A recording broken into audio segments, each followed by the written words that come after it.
Assalamualaikum warahmatullahi wabarakatuh. Selamat pagi, siang, sore, dan malam teman-teman semuanya. Kami dari kelompok 3 akan meresensi sebuah film yaitu Stip dan Pensil. Selamat menyaksikan. Film Stip dan Pensil ini menceritakan tentang anak SMA yang berasal dari keluarga tajir.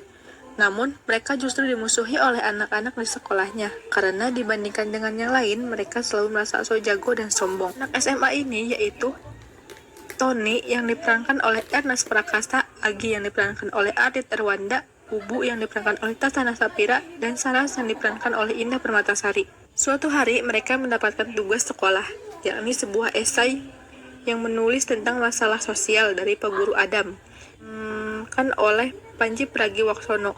Bukannya menulis esai, mereka malah sok bikin tindakan yang lebih konkret. Gue mau nanya, ada nggak sih sesuatu yang konkret yang kalian mau lakuin sama mereka? Sini, konkret ya. Lu mau yang konkret? Oke, kita bakalan bikin sekolah darurat sendiri. Pakai tenaga kita sendiri, pakai duit kita sendiri. Yang ngajar kita sendiri. Gimana? Cukup konkret nggak buat lu? Dengan membangun sekolah untuk anak-anak orang miskin di kolong jembatan.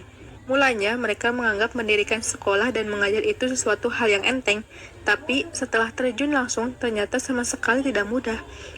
Tidak sesuai dengan yang dibayangkan, banyak sekali rintangan dan risiko yang harus mereka hadapi bersama. Di adanya anak yang sangat bandel, yaitu bernama Ucok yang diperankan oleh Iqbal Sinchan,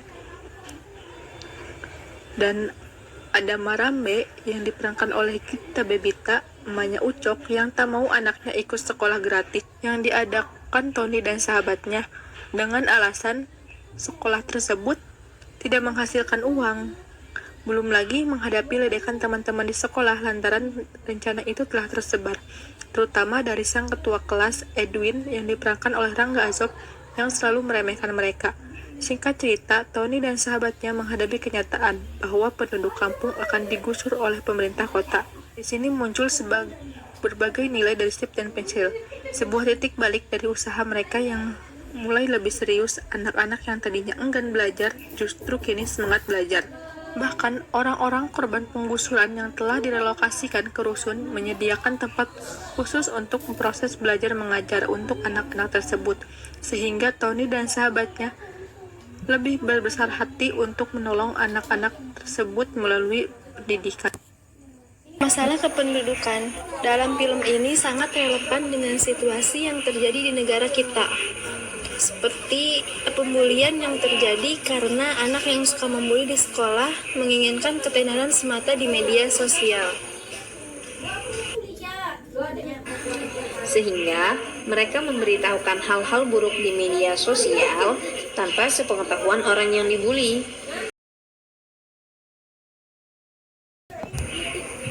Kesenjangan sosial juga menjadi permasalahan di film ini, yang salah satunya diperlihatkan dari pendidikan yang tidak merata. Seperti yang terjadi di kampung kumuh. Kurangnya pendidikan seperti menipu orang lain demi mendapatkan uang, mengambil yang bukan hak mereka, dan parahnya lagi, mereka belum bisa membaca. Sehingga faktor pendidikan berdampak pada faktor ekonomi. Itu anak-anak tidak ada yang tahu membaca, buta huruf semua. Bagaimana ceritanya dia mau tahu itu poster? Bodohnya ini orang baru mau ngajar di kampungku. Bahkan, pada saat anak-anak SMA selaku pemeran utama yang ada pada film tersebut, di mana mereka mendirikan sekolah darurat, anak-anak yang ada di tempat tersebut banyak yang menolak, lebih baik bekerja daripada mengenyam pendidikan. Di mana hal itu digambarkan oleh pemeran utama yang ada pada film dengan membuat sekolah darurat. Sebenarnya tidak hanya membuat sekolah darurat solusi yang dapat digunakan untuk menyelesaikan masalah tersebut.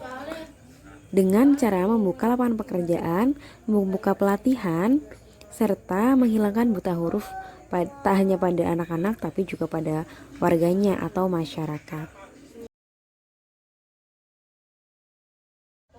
Kelebihan film Stip dan Pensil ini, film dengan genre komedi ini syarat akan makna mendalam. Humor yang disajikan juga ringan, cukup segar, dan tidak garing. Gue tahu apa. Jadi anak-anak itu tuh cuma sembunyi aja dari kejaran Dapat Satpol disebut PP. bahwa film ini mampu membawa penontonnya masuk ke dalam alur cerita yang ditata oleh Joko Anwar. Kemudian tentang isi cerita itu sendiri, banyak terdapat menyinggung masalah pendidikan dan kesenjangan sosial yang terjadi di Indonesia.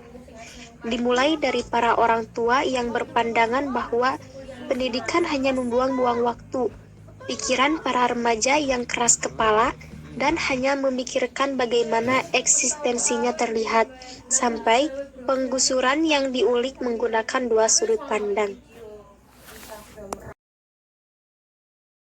Kekurangan dari film Stip dan Pensil ini, walau film ini cukup bagus, namun masih ada beberapa kekurangan yang terlihat di dalam film tersebut.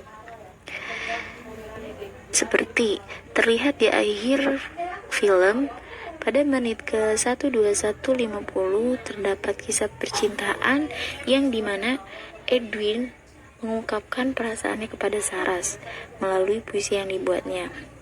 Adegan tersebut terkesan hanya menjadi tempelan di dalam film tersebut. Seharusnya, jika film sudah bagus dengan sosial, persahabatan, simpati dan empati, seharusnya tidak usah ditempeli dengan kisah percintaan. Kemudian di akhir film juga di menit ke 1:12:40 terlihat Kosalim sangat senang bertemu anaknya yang baru pulang dari luar negeri. Terlihat adegan tersebut tidak sinkron dengan cerita yang ada di dalam film Stip dan Pensil ini. Kemudian menurut keterangan sutradara film ini, Ardi Octavian, dalam eksekusinya banyak sekali improvisasi yang dilakukan oleh para pemain, seperti Panji. Dia hanya diberi arahan dan akhirnya mengimprovisasi sendiri setelah membaca skrip. Namun, dengan banyaknya improvisasi yang dilakukan, malah justru membuat film ini terkesan seperti dipaksakan dan kurang natural. And the last, thank you for watching and see you. Wassalamualaikum warahmatullahi wabarakatuh. Gue bangga sama kalian. Yes. Iya, sama-sama.